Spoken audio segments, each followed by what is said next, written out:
Dear students, today let's discuss extreme terms and middle terms in the chapter ratio and proportion.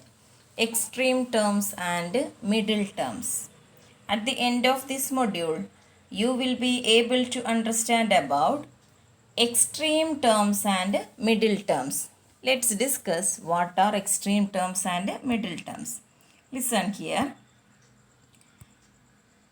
Here, one example, you can see one example, 25 is to 30 is in proportion 40 is to 48. This read as is in proportion.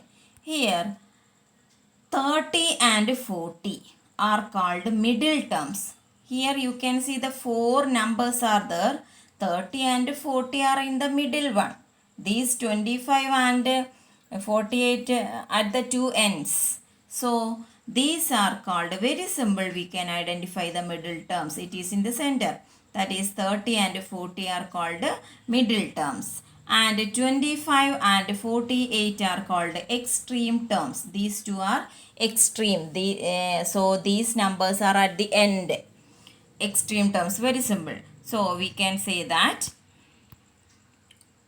if two ratios are in proportion, first and fourth terms are called extreme terms. Second and third terms are called middle terms.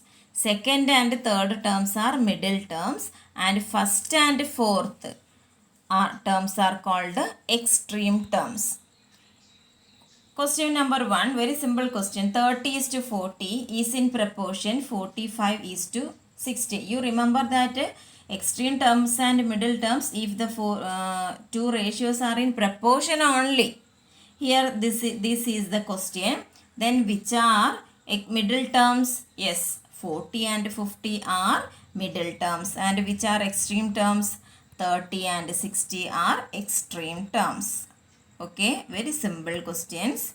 Next, the last topic in this chapter is unitary method. Unitary method.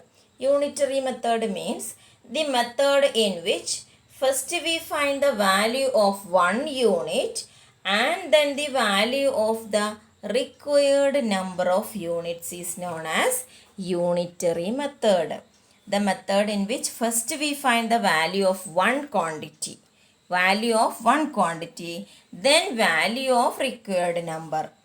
This method is called unitary method. Through some questions you can understand it easily. Let's start first question. If the cost of 7 meter of cloth is rupees 294, find the cost of 5 meter of cloth. 7 meter of cloth is given here. We need to find 5 meter of cloth. Directly we cannot find 5 meter cost of 5 meter of cloth. If we know cost of 1 meter of cloth, then we have to easily find 5 meter of cloth. So from here first we find cost of 1 meter of cloth. That is cost of 7 meter cloth equal to Rs 294, that is given. From this statement, we find cost of 1 meter of cloth. Cost of 1 meter of cloth equal to 294 divided by 7.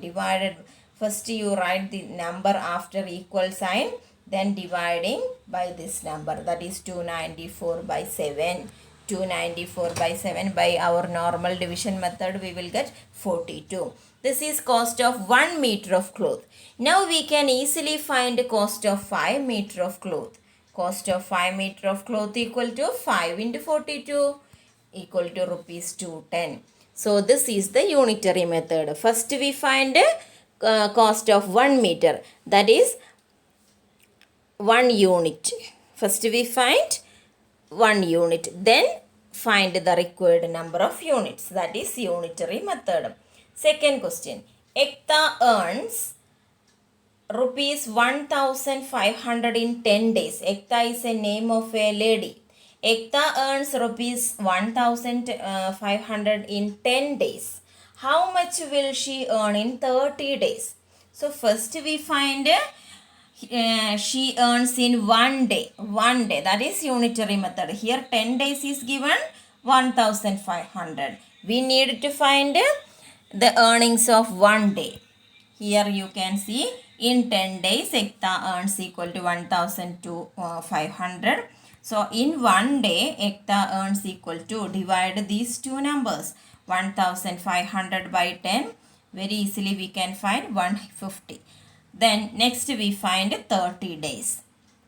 In 30 days, Ekta earns equal to 30 into 150 or 150 into 30, that is 4500 rupees. Next question, third question. If it has rained 276 millimeter in the last 3 days, how many millimeter of rain will fall in one full week? Here it is given that 276 millimeter in the last 3 days. We need to find for 7 days.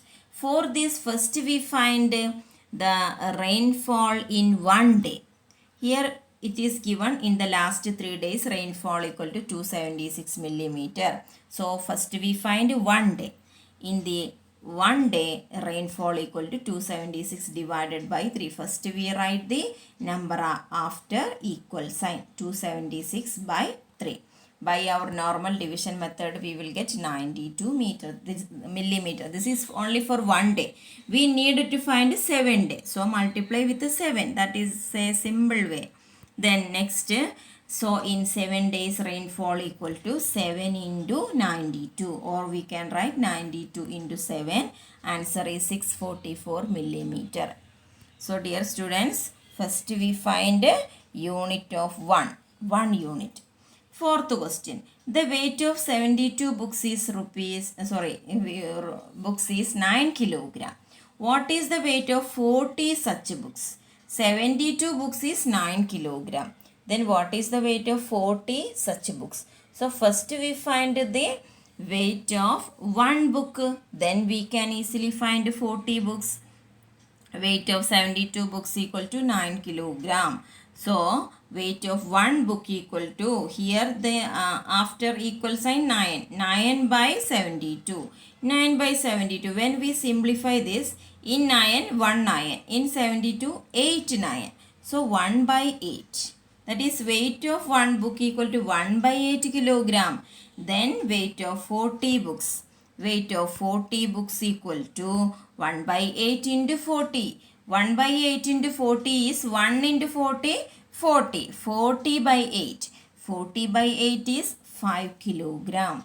Weight of 40 books equal to 5 kilogram. Our last question. Cost of 5 kilogram of wheat is rupees 30.50. That is 30 rupees and 50 paise. Cost of 5 kilogram wheat is rupees 30.50. What will be the cost of 8 kilogram of wheat? So first we find 1 kilogram wheat, then into 8, then we will get A's answer. Then B question, what quantity of wheat can be purchased in rupees 61? Okay, this we have to discuss later. First we find the answer of question A. Cost of 5 kilogram wheat equal to rupees 30.50. Cost of 1 kilogram wheat equal to 30.50 by 5. Here you can simplify. In 30, how many 5? 6 5. Then in 5, 1 0. That is 6.10. 6.10 rupees. This is for 1 kilogram wheat. We need to find, okay, next we need to find 8 kilogram of wheat. So you multiply this number, that is 6.10 with 8. What will be the cost of 8 kilogram of wheat? So we multiply rupees 6.10 with 8. You find the answer. Next we discuss B question. Question B.